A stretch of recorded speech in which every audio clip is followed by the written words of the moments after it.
On today's live daily news, Goodyear Proving Grounds is testing self-driving trucks. Juvenile escapees are still on the run. We'll have the details. The San Angelo Stock Show and Rodeo is taking entries for the annual rodeo parade.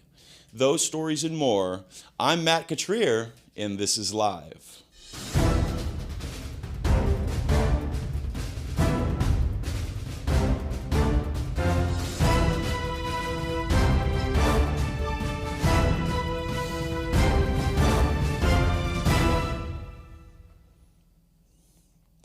We'll get to those stories in just a bit, but first, business in 2024 requires a reliable, fast internet connection, and when San Angelo Live launched its live stream video content initiative, we found Conterra Networks.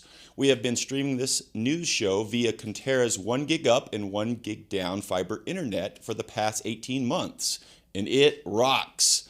Conterra Networks provides access to a business-oriented network. We require serious internet to broadcast live to 5 major platforms like YouTube and Facebook. If you're in business, you're serious like us. Call Todd Smith at Conterra Networks to get serious about your internet at 325-716-8340. That's Conterra Networks, Todd Smith at 325-716-8340. Goodyear Proving Grounds in San Angelo is now testing self-driving trucks.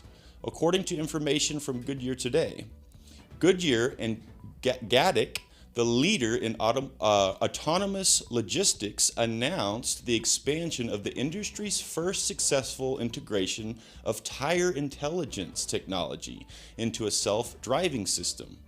Read more on sanangelolive.com. 2 juveniles, an adult, are still wanted by local law enforcement authorities after an escape from the Juvenile Justice Center on 19th Street Monday night. As we reported Monday, 1 adult and 2 juveniles managed to escape from the JJC after assaulting an officer. They remain at large Tuesday. San Angelo Police released more information on the fugitives, and you can read more on that story at sanangelolive.com. The San Angelo Stock Show and Rodeo Association is accepting entries for the 2024 Rodeo Parade. The annual Rodeo Parade is the yearly event that kicks off the 2-week rodeo extravaganza. The parade winds through the streets of downtown San Angelo and features floats, marching bands, riding groups, and lots more. The Rodeo Parade will take place Saturday, April 6th. To enter the rodeo parade, follow the link on the story on sanangelolive.com. Also, a San Angelo drug dealer has accepted a plea deal that will send him to prison for decades. 33-year-old Robert Mejia signed a plea deal admitting guilt for manufacture and delivery of meth and evading arrest with a vehicle after a chase last January. The plea deal sends Mejia to prison for 20 years. Read more on that one as well at sanangelolive.com. Turning to the weather. So a strong cold front will sweep across the region Friday, ushering in very cold temperatures and gusty winds like we've been having. A wild chill values in the teens are expected Friday morning. The real concern arises from an impending Arctic air mass building this week. By Sunday, that cold front will drop temps 20 to 30 degrees. Immediately after its passage by Monday and Tuesday mornings, lows will plummet into the lower to mid-teens with wind chill values several degrees below zero north of San Angelo to the Brownwood line. Now is the time to prepare for the cold by wrapping pipes, bringing in plants, and providing for pets. Bring outdoor pets inside. If you leave them outside, make sure they have access to shelter, food, and fresh water. And stay with us. San Angelo Police Officer Kelsey Hernandez talks about recruiting, followed by sports. But first, here's a word from the Bass Bunch. If you're looking for a spacious SUV, this is probably a top pick. The rear spoiler and the roof rack just add to give it a sportier and more polished look. Oh, did I mention we discounted it $6,000 off MSRP? Get a new 24 Nissan Murano Platinum and get $6,000 off MSRP. Jim Bass Nissan, Houston Hart at Arden Road or 24/7 at bassbunch.com. Don't you just love it?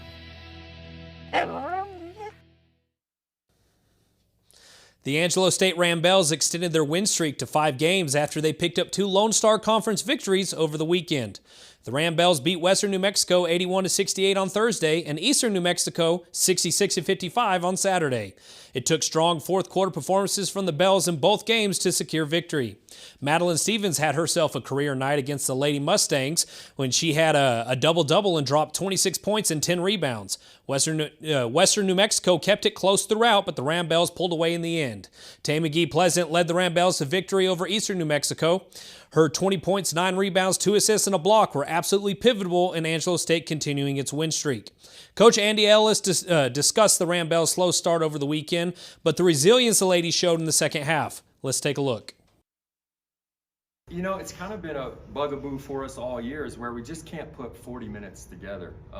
Both of those games we started out really well and then had a lull and let them back into the game, and then we kind of get it going. And I think what it says right now is we're very resilient. You know, even in a close game down the stretch, we're able to do what we need to find those wins. It's just something we have to keep working on. We've got to be better at maintaining, you know, and maybe not, obviously not playing at that highest level for 40 minutes because that's hard, but if we have a lull, instead of it being 5 minutes, make it 2 minutes, and then we're back at it. And I think if we ever get to that point, I think we become really scary. I think we're a tough team to defend in, and we can put enough pressure on people defensively that I think if we can do it for, you know, now we're talking 35, 38 minutes, now we get tough to play against. And so it's something the girls are working at it. We try to make practices as hard as we can for as long as we can, just to extend that.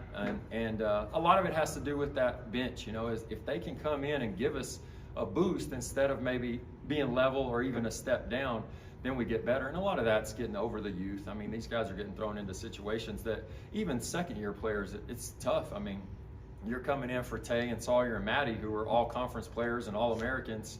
It's hard to maintain that level of play, but that's what we're asking them. I mean, we're hard on them, and we want them to bring that energy and effort. And if they do that, they're talented enough to keep that going and give us a boost off the bench. Angelo State faces 2 tough tests this weekend when they travel to Canyon on Thursday to play West Texas A&M and Lubbock on Saturday against Lubbock Christian. Tip-off against WT is scheduled for 5:30 and 1 p.m. on Saturday against LCU. And for more sports around the Concho Valley and beyond, be sure to check in every day at sanangelolive.com/news/sports. So we were on vacation, family vacation, having a good time, and we get the call. I mean, it was a river. It was a river in our house. That's the big thing, is we kept wondering, how bad is it? It was devastating. I was like numb. It's like, how are we gonna handle all this? What are we gonna do? And they called Carpet Tech, and they were here within 20 minutes. One of my questions was, yes, it needs to happen, but how does it need to happen for the insurance? That was all handled, and so that was another load off of my shoulders and made me feel like we were in good hands. And welcome back to the show. Joining me today is Kelsey Hernandez with the San Angelo Police Department, and we're talking about recruiting today. You're the recruiter for the San Angelo Police Department. Correct, yes, sir. I think this is your first time here with us. This is very first time here with San Angelo Live. Welcome to San Angelo Live. Glad to have you here. Thank you. We're talking about recruiting today. The San Angelo Police Department is looking for officers. We are hiring in multiple positions. Okay. One is a new officer, which means they are not previously commissioned. Okay. And we're also hiring lateral officers, which is an officer who has been previously commissioned through TCOL. And we're also hiring part-time officers as well. Oh, okay. I did not know that. What are the qualifications for a brand new officer, somebody who's looking for another job? So must be 21 years of age, okay. Have a high school diploma or GED. Okay. And the main thing is to be able to pass a background. That's where we lose a lot of our applicants, which comes down to really, if we can commission you based on TCOL requirements, make sure you don't have multiple tickets, not involved in a Class B misdemeanor, higher, and stuff like that. Okay, so you need a pretty clean driving record. Correct, you do. Or the city will not insure you to drive their vehicles. Okay, so. that's kind of important. Yes. And the city, over the last couple of months, the police department has been able to secure raises for positions. And is that does that help in recruitment? That does. So we're starting out at $54,400, Okay. which is our starting pay. That's the academy pay, which will be about a 9-month term. So Okay. then after you graduate the academy, it will go up to $58,500. All right. And you will be on that until probation, until you're able to get a higher peace officer license, which comes with training and time. Okay. Well, that's a pretty good starting salary. It's not bad. We went up about $4,000 from where we were at, so it's a good start. And it's such a unique profession that really you compete with surrounding cities, other departments, and sheriff's offices and the like for law enforcement, people who lean toward law enforcement. Right. And I mean, we're getting closer, comparable to other cities. Now, in my opinion, we don't deal with certain things that maybe Abilene or Midland deals with. So I think our pay that we're at right now will be sufficient enough to gather applicants. Okay.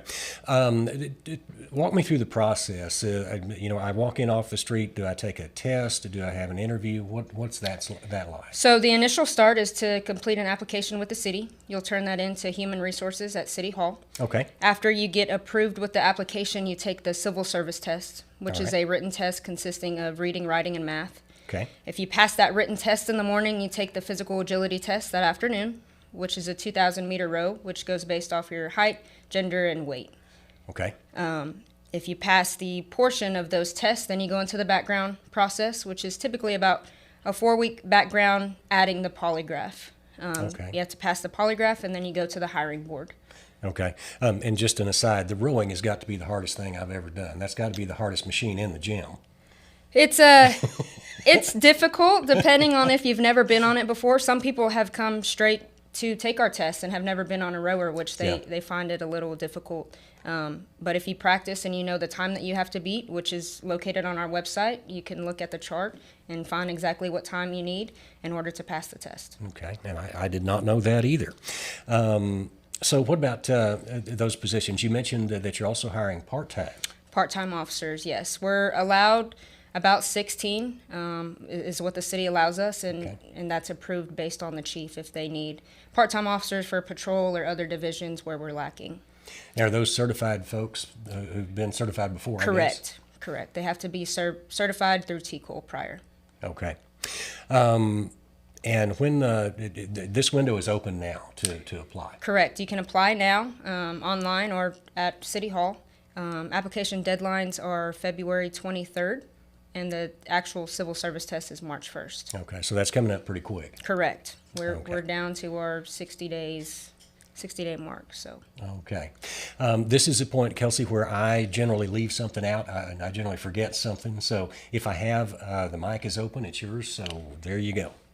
So any questions, they can contact us directly at 481-2709, or they can look at our website at sanangelopolice.org for all the qualifications and other things that we didn't talk about located on our website. Fantastic. Thank you so much for being here, Kelsey. Yeah, of course. Thank you for having me. All right. We'll see you again. Yes, sir. Remember, you've got to row, and you got to pass a written test and have that clean driving record. And we'll go back to you guys in the studio.